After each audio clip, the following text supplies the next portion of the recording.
Yes, 4 hands, 2 princes, and a piano. Harry,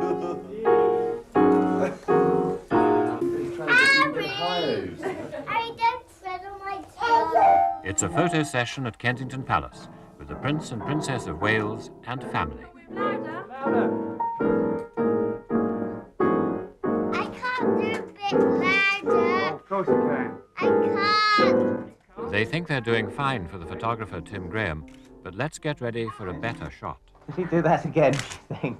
What do you say? One more kiss. One more kiss, please. Steady. Go. Stop doing it, Harry. You didn't mean to do it. Harry.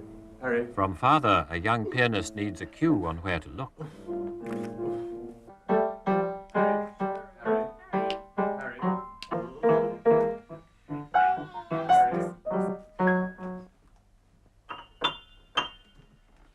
William. Really? Right. Oh, right. Henry's standing there's fine.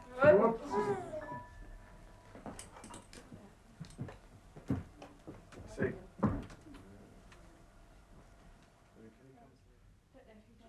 In the drawing room at Kensington Palace, the Prince and Princess of Wales talk together about their life and work, their causes and interests and bugbears, and their family. It's quite a family time. Prince William's just off to school. Your Royal Highnesses, everybody thought Prince William did terribly well when he set off to school, and you said to him, wave everyone goodbye, and then he just went away. Were you a little sad at that moment? Well, I was, because it's opening another chapter in my life, and certainly William's. But he's ready for it. He's a very independent child. He's surrounded by a tremendous amount of grown-ups, so his conversation's very forthright. And as you saw, he's more than happy to go down those steps and join the other children. We do see a lot of children. There's always this myth that William, being who he is, hardly ever sees a child. But I have 2 sisters that have 5 children between them. And I have lots of friends who have children as well, so we get around. And he really does enjoy it. I mean, what did he say to you that first day when he came home? Well, he was just so excited by it all, and there was a tremendous spurt of conversation. If you could understand that, you could understand anything. He's trying to get it all out.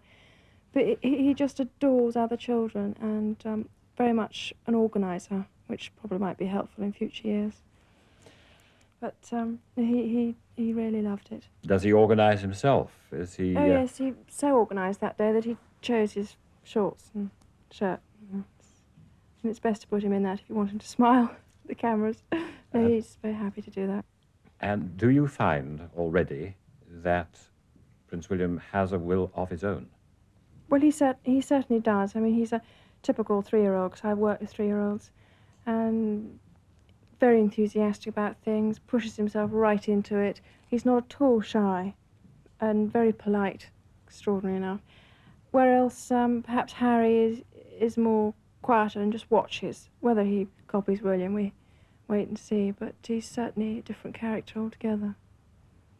The world sees your partnership, the Prince and Princess of Wales, as a unique job. But what do you think the nature of your job really is? Well, the difficulty is, of course, that I dare say other people may think differently from what we do. But I think the first and most important thing, really, is that it's not so much a job as a way of life. I think this is the essential feature of the whole thing. And I mean, I frequently read things saying, why doesn't he get a proper job, or something like that. And I honestly, personally believe that the whole way of one's life is part of the job. And one of the important things, I think, is that it is more than anything else the fact that one is trying to be ambassadors, I hope both of us, for this country. And the way I think we live our lives, in a sense, is also the role. But again, I don't think one can say too often that the particular position that I find myself in, and my wife, there is no actual laid down job or role. And you have to a certain extent, do as you think right and fit. It'd be quite easy to do nothing, in fact. So it's really just the way you feel that things should be done. And above all else, I think the important thing is to serve this country and its people and the Commonwealth. But I do notice that one of your increasing interests seems to be jobs for young people and getting young people a start in a business life. Very much so, yes. I've been very much involved in this, really, I think, since those rather dreadful rats in Toxteth and elsewhere in 1981, which is the year we were getting married. And I thought rather seriously about things then, and got together some of the people in my trusts, and we worked out a scheme, because I felt very strongly that we ought to try and find a way of enabling young people in rather deprived parts of the country, in inner city areas and so on, to actually start their own enterprises, because I believe that there is a great deal of talent which lies underutilized. And with a grant of about £1,000, it's amazing what can be started. I went to give the thousandth of these grants to one of these young people from London. He seemed extremely well organized and had started a carpet and mattress cleaning business. And we'll know where to come if we need our carpets cleaned.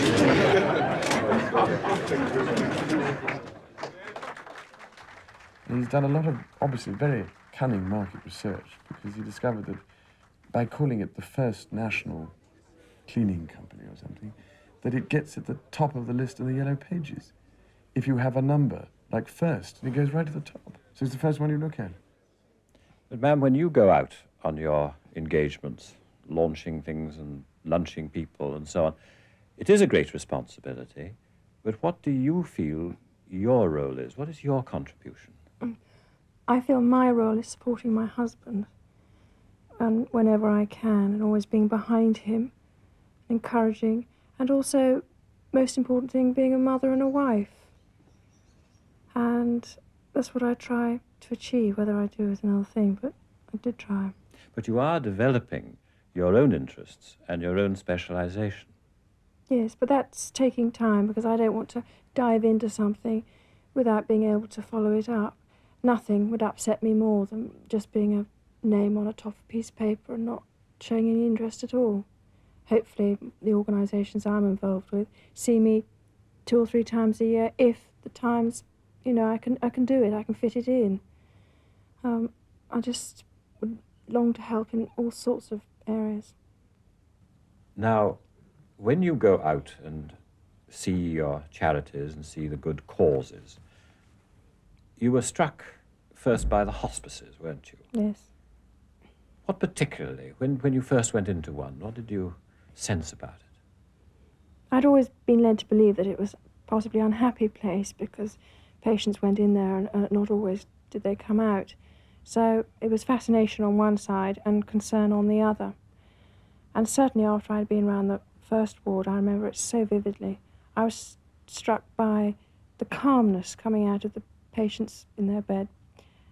And most of them will have gone by now, obviously.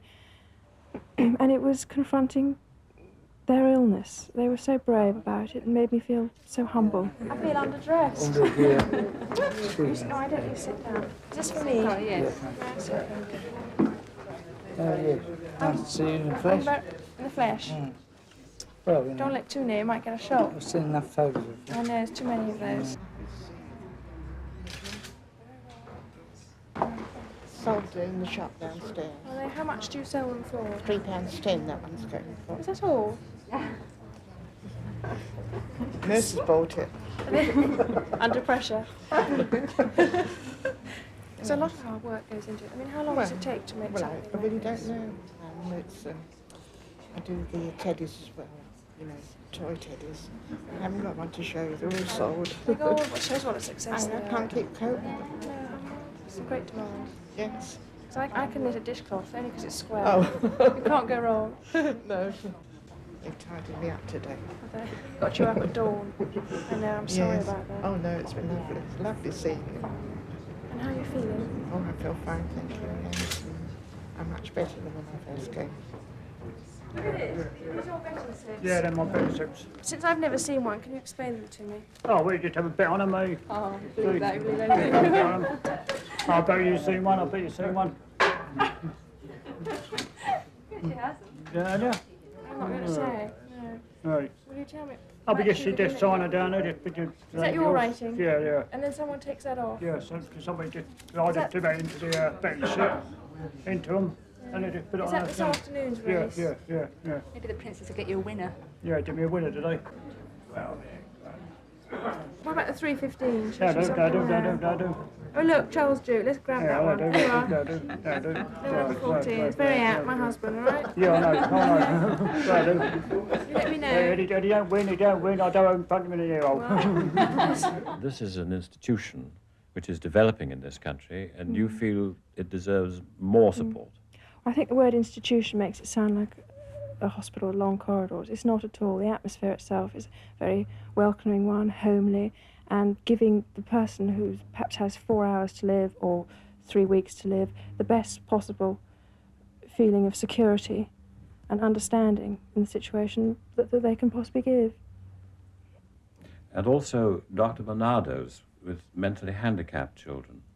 You see, I've got 2 very healthy, strong boys, and it's not always the case with the families I'm meeting through Dr. Bernardo's, and I realise how incredibly lucky I am. And I don't know how I could cope if I had a child that was handicapped or mentally handicapped in some way.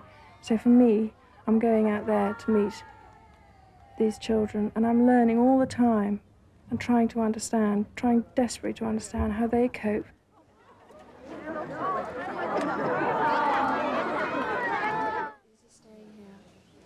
Well, Gareth's 19, nearly 19. He's a bit drowsy this morning. He was ill yesterday. Does he go up and down? Some Yeah. days are good days, some days. He had a fit yesterday and he had to go into hospital for a short while and then he was allowed home. And when he has a fit, do you know how to cope with it? Have you been taught how to? Yes. Give him rectal Valium. But he was at school, so he had to go to hospital. They don't do that. So he had to have intravenous injection then. He's fine now. But he's just a bit groggy this morning. And do they happen quite often? No, the lengthening now, the periods of him having them. But he usually did have to go to hospital every time until this new invention came, this new rectal Valium was introduced. You've also taken up the deaf, Yes. and you're learning the deaf and dumb sign language. Well, I'm trying. I'm pretty hopeless at that, but I think it's important to show them that you're interested and you're not just breezing in and out, having seen them for a morning. I've got all my senses, and they haven't. They're missing 1 or 2, and I'm learning how they adapt, or if they've been deaf and dumb since birth, how they cope, and how they deal with the outside world, who don't always want to know about them, perhaps. And do you practice the language? Does the prince help you with your lessons? I don't know if you'd understand. No, I know one, and that's That. H. H. And you know why? Because when I had my tonsils out when I was very small, I had a night nurse who was called Sister Hicks. She always used to come in and say, Sister Hicks. So I always remember that. It doesn't get me very far, I'm afraid, in my conversations with the deaf. Still. But I shall look forward to her teaching me. Thank you. She says I'm deaf anyway. Well, now, 2 questions that everybody will want to have answered. What do you say, ma'am, when you read in the papers that you are a determined, domineering woman? I don't always read that. I'm people very willing to tell me that. But I don't think I am. I'm a perfectionist with myself, but not necessarily with everybody else. And those stories arose a long time ago and have kept coming out again and again. But I don't think I am. You feel hurt by them? Well, obviously one does. You feel very wounded, and if it comes out, you think, oh gosh, I don't want to go out and do my engagement this morning, nobody wants to see me, help panic. But you've got to push yourself out and remember that some people hopefully won't believe everything they read about you, because there's far too much about me in the newspapers, far too much. It horrifies me when there's something more important, like what goes on in a hospice, or there's been a bomb or something. They'll put me on the front page. But there is a natural and continuing interest in you. For example, have you actually tried to change Prince Charles in any way since you got married? Not at all. I mean, obviously the one or two things, like maybe the odd tie or something, but nothing. Shoes. We won't go any further. But but nothing dramatic. Well, would you say that you had many common interests? Would you say you had many mutual friends? Yes, we do. But obviously, there's not always the time, especially in a weekday, to see them. And I sometimes have my friends to lunch if my husband's out, or we have people to dinner whenever we can. But my husband goes to a lot of dinners where the wives aren't required, so we can't always find a date to suit both of us. But I enjoy polo enormously. I mean, I go to as many matches as I can. So the myth about me hating it is really got out of control. And other things that he does, the opera and things. Now, the other question is about the Prince and vegetarianism. Is that true, sir? Are you a vegetarian now?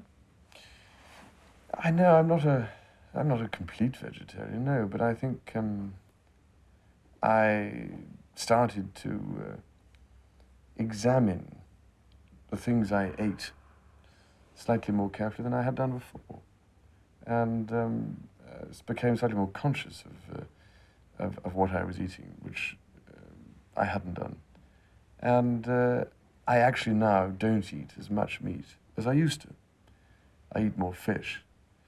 But the point I think is very important about this is that the extraordinary thing that, in a sense, one should be accused of being in any way interested in vegetarianism.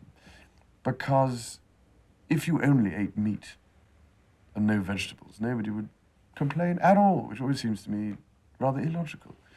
But if somebody only eats vegetables or whatever and doesn't eat meat, then all hell seems to break loose. I've never quite understood this. I think the important thing, if you are going to change your diet in any way, is to make sure that it is adequately balanced. And in order to do that, you must either get proper advice or read the proper books and so on, because if you do it wrongly, you don't get the right intake. And I actually find I feel better if I don't eat as much meat. But it depends what you call a vegetarian. I mean, you can be a vegetarian that doesn't eat fish, milk, cream, eggs. But you eat all those things. It's just perhaps not as much meat as people would expect. Are you thinking of following in his footsteps? No, it was always been my own idea. I mean, I prefer fish than I do meat. But it's, I don't think I'm going dotty. It doesn't cause any problems in the family. The children like what they get. No, I mean, they can eat what they like. Of course, some people say that you're so slim, you probably don't eat enough anyway. Mm. When we go on an engagement, if it's a lunchtime one, we often have a buffet lunch so we can get around the enormous amount of people there sometimes are. So it's impossible to talk and eat at the same time. So you end up chasing a bit of chicken around the plate and never getting anything yourself. And by the time you get home, certainly there's no time, you're rushing off somewhere else. But I'm never on what's called a diet. Maybe I'm so scrawny, it's because I take so much exercise. I don't know. And you keep up your swimming, do you? Yes, I swim every day, sometimes twice a day, if I've got the time. And do you have time to keep up your dancing? You're Yeah. always interested in that. I actually wanted to be a dancer, but I overshot the height by a long way. I couldn't imagine some man trying to lift me up above his arms, but I do it once a week if I can, and it's a combination of tap, jazz and ballet. And I really enjoy it enormously, and I think it's vital to switch off for 1 or 2 hours every week. Now, do you have any sense of living in a state of rivalry with Princess Anne, as is said time and time and time again? None at all. Princess Anne's been working incredibly hard for Save the Children Fund, and I'm her biggest fan. because what she crams into a day I could never achieve. And we've always hit it off very well, and I just think she's marvellous. And the story arose, obviously, because she wasn't chosen perhaps as a godmother for Harry, which had our child been a girl, the possibility was there. But Harry arrived, so we went to a man. Do you think sometimes that newspapers, as is the way of life, build people up and then just as quickly knock them down? Well, they do, but there again, it's their job, isn't it, really?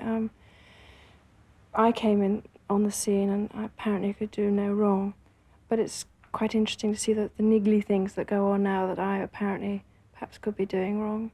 And I'm sure, I'm not asking to be perfect, I'm far from it, but I just like the chance and opportunity to get involved in my various areas that I've chosen without people talking about being a shopaholic or something. That's not important. But it is true, if I may say, that this question of building people up onto a pedestal, the moment that happens, along comes a separate brigade that, like knocking you off a pedestal. I mean, it's human nature, I suppose.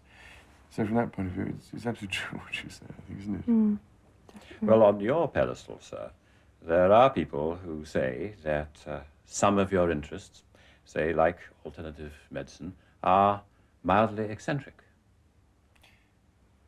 I think I'm becoming more eccentric as I get older, probably.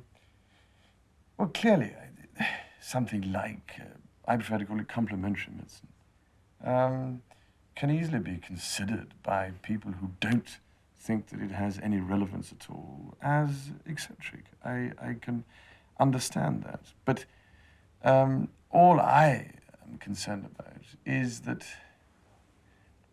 complementary medicine or other ways of looking at the person, in other words, looking at the person not so much as a machine, but as a whole person, in the classic, ancient sense, is very important, and I don't think we should forget this aspect. And I also feel there are certain aspects of complementary forms of medicine which can have a great deal of value and effect for certain ailments. And all I am making a plea for is a slightly more open-minded approach to this sort of thing than to just shut it off and say it doesn't exist, because there are plenty of cases, and for hundreds and hundreds of years, thousands of years, where such forms of medical treatment have worked. There's no doubt about it. But again, it's very easy to reduce my expressed interest in this area to the level of absurdity. I would just direct people to what I've actually said about it, rather than what I am supposed to have said about it, or supposed to be doing. Does that extend to your interest in spiritualism, mysticism? Well, yes, absolutely. Again, it's entirely, I think, I've been riveted by the way in which all this has developed, because I have seen articles shown to me saying that I play with Ouija boards, which I don't even know what they are. Literally, I've never seen one. And I spend my entire time apparently trying to get in touch with Lord Batten and all sorts of other people. The answer is I don't, nor would I necessarily want to. It all stemmed from, I might as well say it, I might as well emphasize it, because I'm fed up with getting letters from people all the time saying, don't touch the Ouija boards. And it's bad for your health. And it all started because I happen to be a great admirer of the author, Arthur Koestler, who's a great man, I think, a brilliant writer, and above all else, a scientist, really. And he, as you know, left a bequest in his will. I hope you don't mind me going on about this. Saying that when he committed suicide with his wife, that this money should go to found a chair for the study of parapsychology in a British university. And so I ultimately, as Chancellor of the University of Wales, wrote to the Vice-Chancellor when there was a severe danger of no university taking up this offer and it going to the United States, and said, I urge you to apply for this. It would be a great pity to lose it, because it's an interesting area to study scientifically. And to my amazement, the University Council agreed, made the application. In the end, they weren't successful. It went to Edinburgh University. But there was a certain amount of publicity about the fact that I, suggested this, and it stemmed from that. But what I find so annoying is that that it should be reduced again to this level of total absurdity. I'm not interested in the occult or dabbling in black magic or any of these kinds of things, or for that matter, strange sort of forms of mysticism. I am purely interested in being open-minded. I mean, after all, there are so many inventions and things that have happened and been proved scientifically in the past, which everybody totally poo-pooed before they were proven. And I think that it is an area which is worth studying sensibly and within the right scientific bounds. Now, there is one area where I suspect there is one architect who doesn't think you have an open mind, and that's when you have spoken about the extension to the National Gallery, the carbuncle. Now, is it part of your job to start controversy? I think so, yes, as long as it's not party political controversy. I mean, I open myself, don't I, to every kind of accusation. I'm only too aware of that, and I don't do it lightly. I take a deep breath, a very deep breath, because I know what's going to happen. It's just that I feel that certain things have to be said, and if you skirt round the issues all the time, how do we ever get anywhere in life? Do you know what I mean? And I just feel that sometimes, not too often, I can throw a rock into a pond and watch the ripples create a certain amount of discussion, hopefully to try and see whether something better can come out of it ultimately.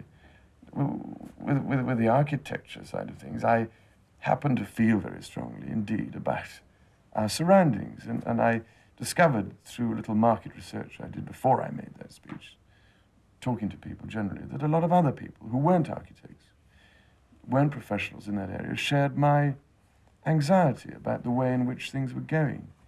And so I plucked up my courage and I sat down and I wrote this speech and I asked people for help and so on.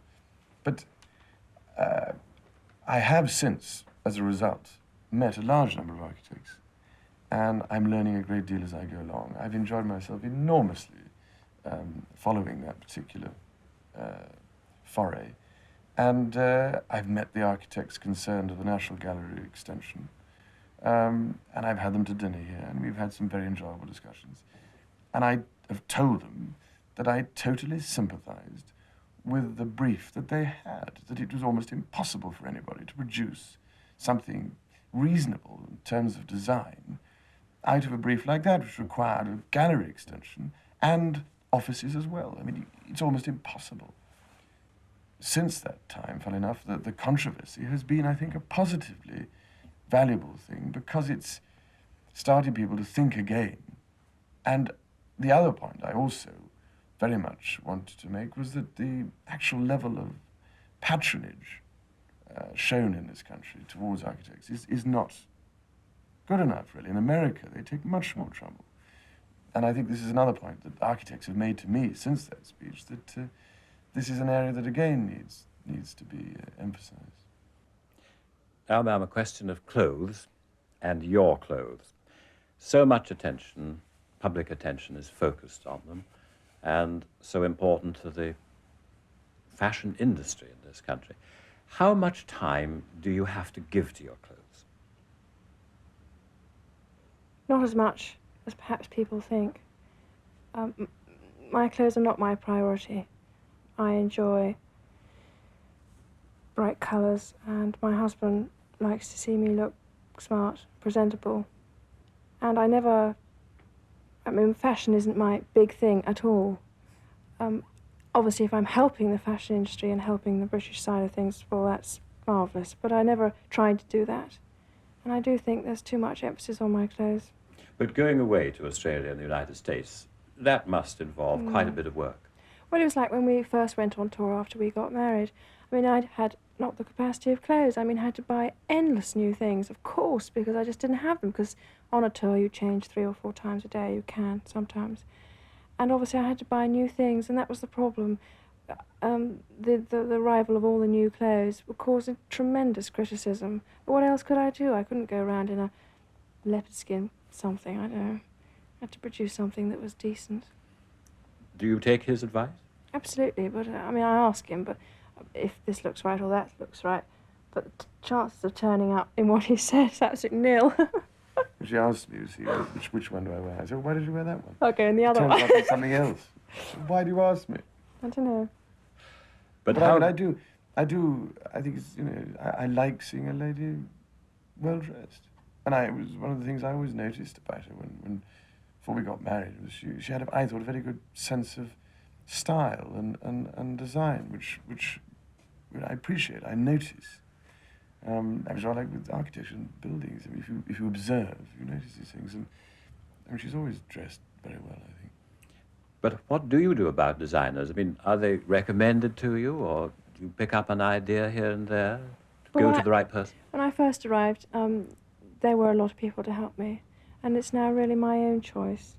But I can't always wear what I'd like to on engagement because it's just not practical. You'd be amazed what one has to worry about, up from the obvious things like the wind, because there's always a gale wherever we go, and the wind is my enemy, there's no doubt about that.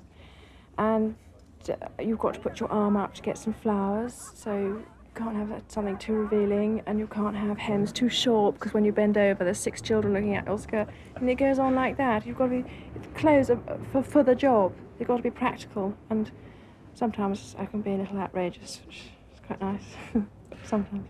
Now, you say you're not all that keen on going shopping, but you do like shopping. Is that to get ideas? It is, but I don't necessarily go out shopping to find clothes. Clothes, as I said, is not my priority. I go out to buy personal presents, I go out to buy my children's clothes, and it's all normal things that a lot of women do, and I used to do it, so why do I have to stop it now, unless obviously it gets complicated, the interest. But does it get complicated? You can't go shopping now, can you, as you were able to do before you were engaged? No, certainly not, and nor do I have the time in which to do it.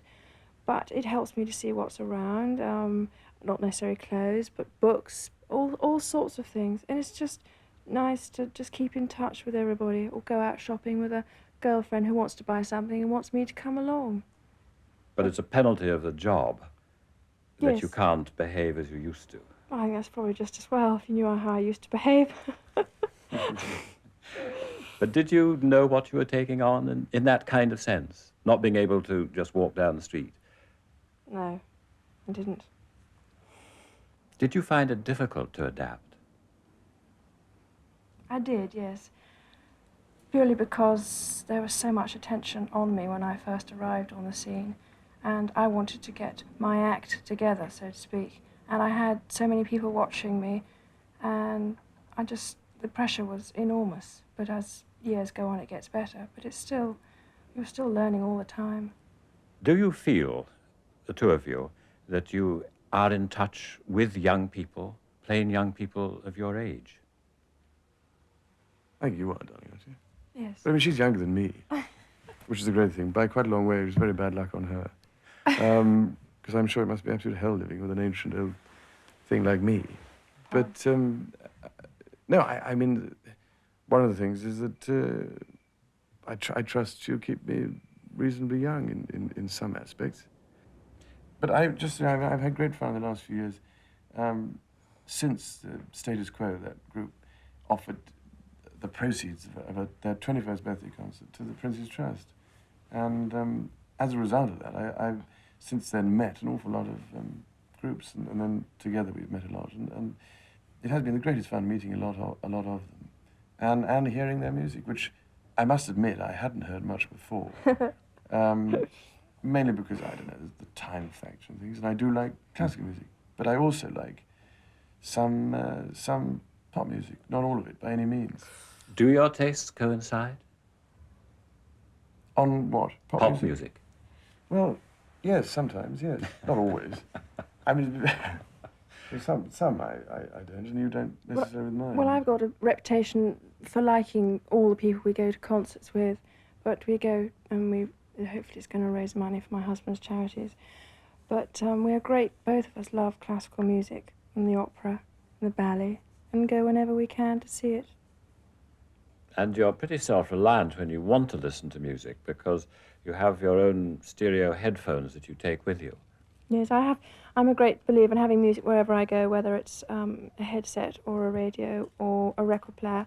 And it's just a big treat to go out for a walk with music still coming out with me. And I tend to listen to an enormous amount of classical music, whether it's Grieg, Rachmaninoff or Schumann. And all my family, my side of the family, are very music orientated, and that's where I picked it up from. I love it. And you still play the piano? Yes, I play that. It's nothing to get excited about by any means, but I really enjoy it. It's very therapeutic. It's lovely. Now, you both like skiing, and yet every year it has become a regular. You don't appear to hit it off exactly eye to eye on the slopes. What is the secret of this? Don't we? You two read papers. Not if I can help it. I suspect most husbands and wives find that they often have arguments. But we don't. No.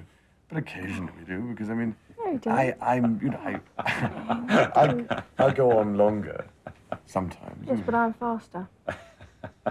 There we are. But no, I mean, the other last year it was really, I think, probably because there was a total misunderstanding, and somebody had tried to arrange something differently to what we'd been told, and that's how the confusion arose there. Well, there was no confusion on the day of the wedding, and in many, many people's minds around the world, that is the image of the partnership. At what stage, going to the cathedral, actually during the service, at what stage did you get the idea that it was becoming an enormous success so that you could enjoy it? Enjoy something like that? Oh, God. It's terrifying. Such a long walk up that aisle for a start. No, I'm only teasing. Am I? But when you came out, when you came out, what did you say? You really want to know that? I don't know. I can't remember what I said, I must admit. But all I can say is that I did enjoy it enormously. Partly because I'd always looked forward to organising the whole thing. I found we were carried along on this wave of enormous friendliness and enthusiasm. It was remarkable, and I kept telling myself, anyway, to remember this for as long as I could, because it was such a unique experience. Even those responses that we noticed didn't come out exactly right. Did you marry the right man? Well, a full name is quite something to get organised. And have you really endowed your wife with all your worldly goods, sir? What did I say? Did I say some of my worldly goods? I don't know. But that was sheer nervousness. It'd be great fun to do it again. That's my father says that the whole time. And these are great occasions which you take part in, which you know other people enjoy, and yet say when you go abroad, you have to leave the children behind now. Yes. Is that a wrench? Terrible wrench, obviously. But they must have a stable life as much as we can give, and obviously taking them around the world isn't that. But they're very well looked after here, and we miss them dreadfully, but we're coming back to them, so. And coming back is perhaps the best part of the day. Of course it is, yes. Very much so. Well, we hope you will have 2 very happy and enjoyable trips. Thank you very much. That's that.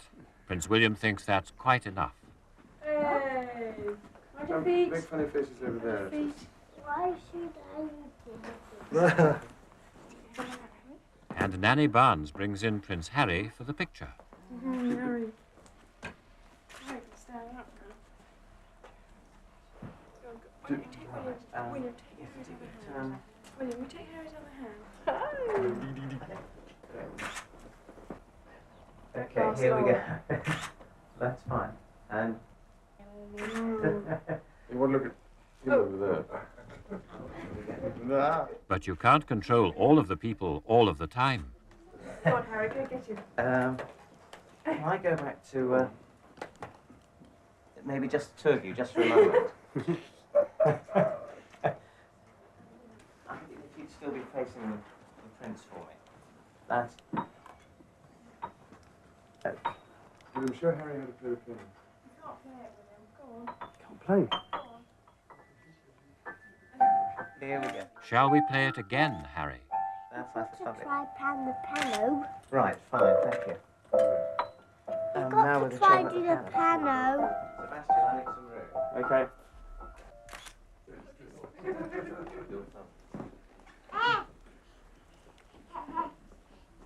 Whoops. Harry, what are you doing over there? You go and get Harry. Because I can't do it. It's too heavy. Harry, Can we not come see yours, Mum? Harry. Hey!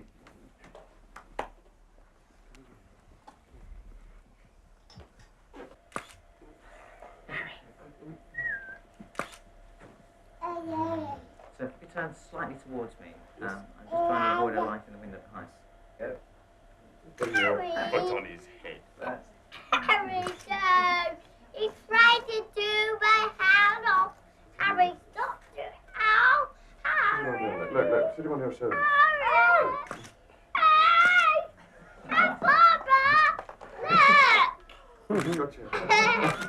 Be careful, don't put it too hard. Harry. Now look. Don't move. what's that with?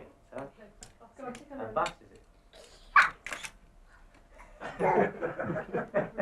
Oh, what's that? The car. Is that a present?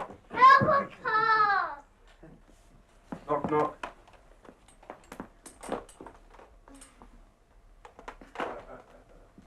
Under the tablecloth, someone won't stir. Let's quickly. I'll show you something. Harry, go find him.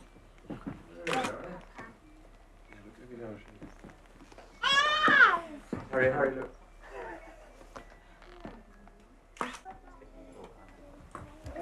Oh, she wants some. Ask if you can have some powder. And then What's the powder? Right there. Giving some powder. it's just Harry. Powder. Now, Mother may need a little powder for her picture. Better test it first. Quickly. Look. Bring it over here. Did you know they're taking pictures out in the rain too? Only a little bit. No, it's not. Yes, look. No, it's not. Look. Do you want to Raining. sit in? Yeah. Did you want William Yes. to sit here as well? Yes, I'd like that if I could. What I'd quite like to do is